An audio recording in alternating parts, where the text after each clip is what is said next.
Hi everyone, this is Ken LaRue from Autodesk, and in this presentation we're going to take a look at Autodesk Smoke 2015 Extension 1. I want to explore the editing and effect workflow which is so unique to Smoke. Smoke is an editor at heart, and if you are familiar with other editing applications, you're going to feel right at home while working inside of Smoke. But Smoke also offers a set of effect tools that you typically do not associate with an editor. Now, before we dive in, let's discuss the media content I'm about to use. There's an excellent learning resource for you in a book that was written by a gentleman named Alexis Van Herkman, and the book's title is Smoke Essentials.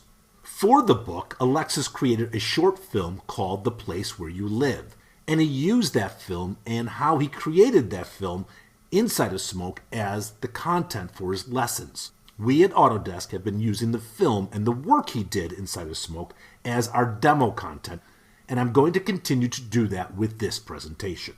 This book is available to you in many different places online, such as Amazon.com, or even directly from the publisher, Wiley. Now, going back to the Smoke UI, as I mentioned, if you are familiar with other editing applications, the UI probably looks pretty familiar to you. We have a very typical storage area, which we call the workspace panel. This is where I can store and organize all the media I'll be using in my project, whether it's videos, audio, stills, and all the sequences and timelines that are created will also be stored in this area. Along the top, we've got your typical source and sequence view. So as we import media and want to preview the source file before we edit it into our sequence, we'll be able to preview it in the source view. And the sequence view will obviously let us preview the sequences and the timelines that we are building. Along the bottom, we have our editing area where our sequences will be displayed. I already have a sequence created and open, and it's located in my default library. Also inside the default library, you'll see a folder named Media. And if I expand this, you can see I have several different media sources already imported. I can start to select each and every one of them, and then over inside my source view, I have my playback buttons that I can use to control the playback. More commonly though, you'll use the playback hotkeys of JKL. Keep in mind that the editorial hotkeys by default inside of Smoke 2015 are based on the editorial hotkeys from Final Cut Pro 7. So once again, if you're familiar with that application, you're going to feel very comfortable doing your editorial work immediately when you start using Smoke. I can obviously scrub the playback in the source view to get to where I want to be. I can also hit the L key to start the playback and hit the I key to set my in point where I want the in point to be. Once I get to the frame that I want my out, I hit the O key, I hit the K key to stop. So again, JKL, J for backwards, L for forwards, K for stop, just like you use in other applications. Looking over on the right hand side, we have several different colored icons to perform typical editorial tasks such as the insert, the overwrite, and the replace button. I'll choose the yellow insert, and my source clip with its designated in and out points is now inserted into my timeline. Going back to my media library, I'll select another clip. I can scrub through to find a point where I want to set my in and outs. I'll hit the L key to start the playback. Action. Door. Hit the I key for my in point. And again, let the playback continue until I find the point where I want my out, and hit the O key for the out point and the K key to stop the playback. This time I'll just hit the F9 key, which is the shortcut to create an insert. Selecting another source clip, I'll scrub through to find about the point I want to set my in and outs.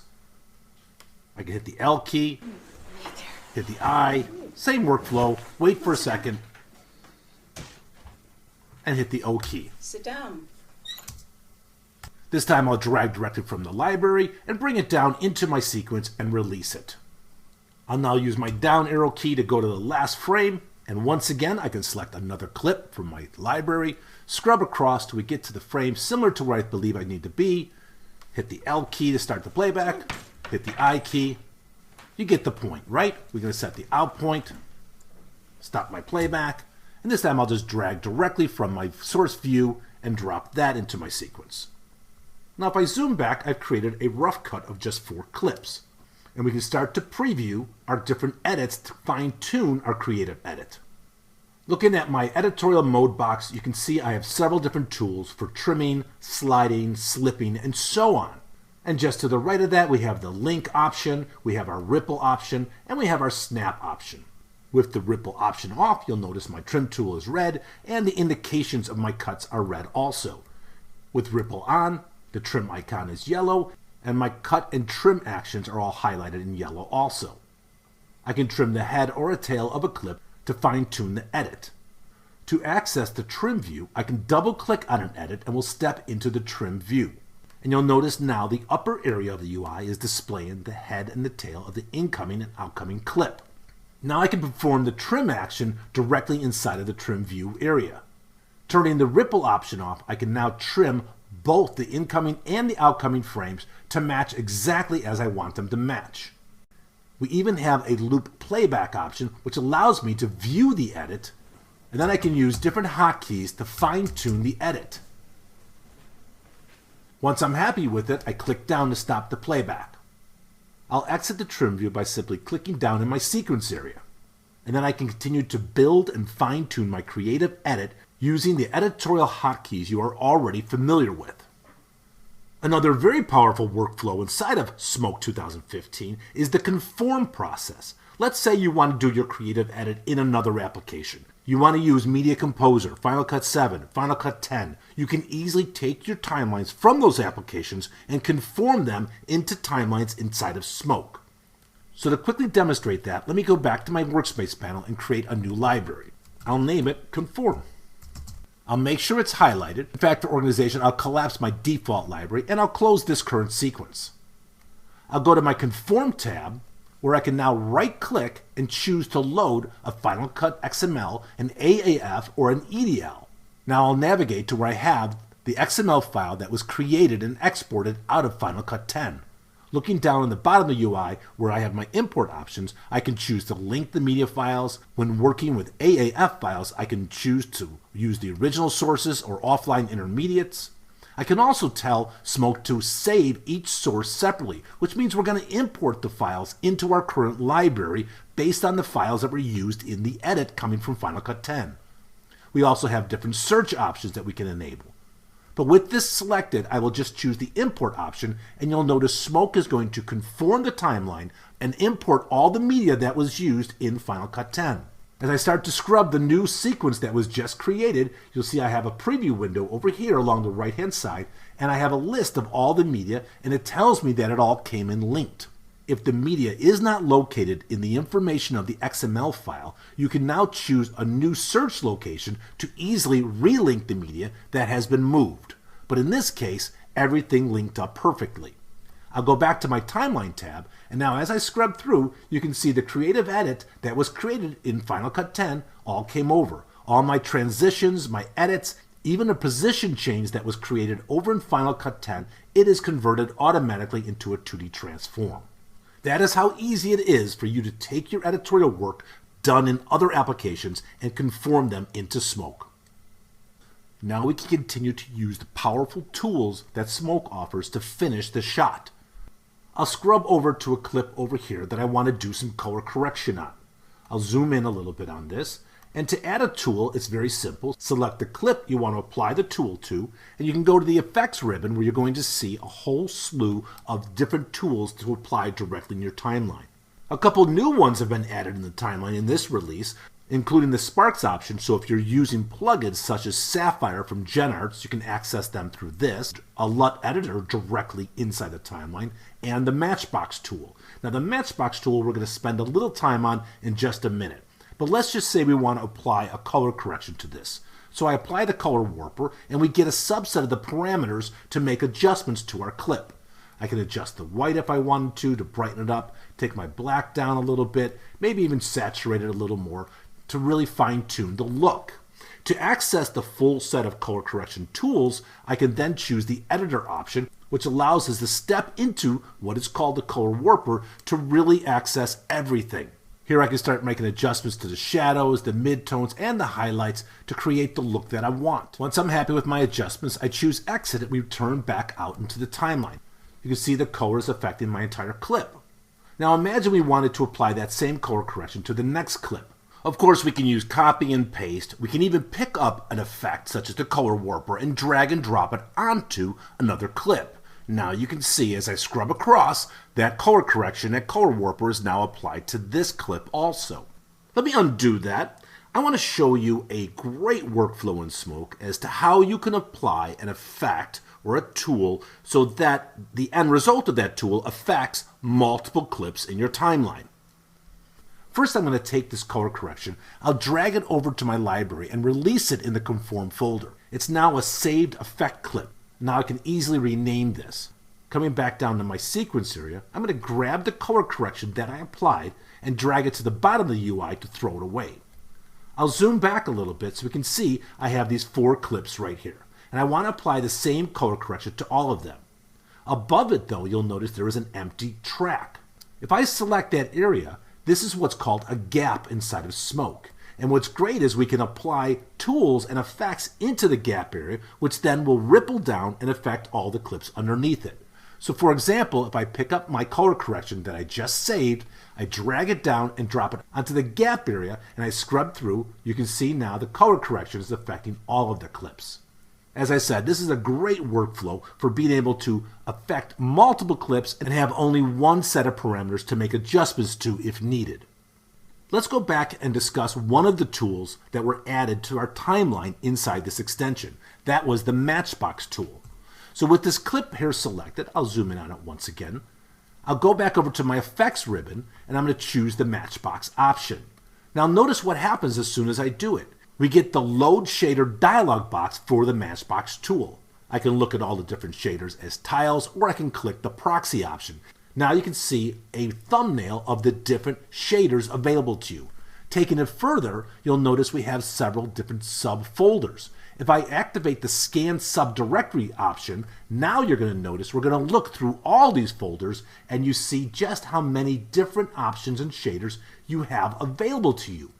So the Matchbox tool, while you think it's one tool, it is not just one tool. It is an endless collection of tools that come with Smoke, and more importantly, you can write and create your own. The Matchbox tool is created with the OpenGL shading language, better known as GLSL.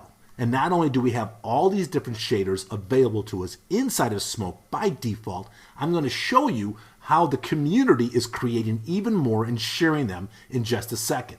But for example, with the default shaders, if I wanted to create a fabric effect to this clip, I can simply select the fabric shader, and now the fabric shader is applied to this clip. I now have the size parameter and the effect parameter that I can make adjustments to right in the timeline. Just like the color warper I applied or any tool you apply in the timeline, you always have access to the editor. I click that, we step into the editor, and you'll get the different options and parameters relevant to the currently loaded shader. If you want to change the shader, you just click Change Shader. We come back out here, and now we can choose a different shader that we wanted to use. Maybe I want to use the Sharpen. So I choose Sharpen, and now the Sharpen parameters become available to me, and I can make the adjustment I need for my shot. When I'm happy with the adjustment and the shader I'm using, I choose Exit, and I'm back out of my timeline. Now I mentioned a second ago the community that's available to you as far as these shaders. Let me jump over to Safari for a second, and I'm already at a website that is named logic-matchbox.org.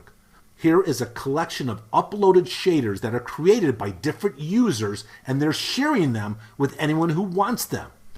You can download all of these and load them into your shader library to use while you're using Smoke.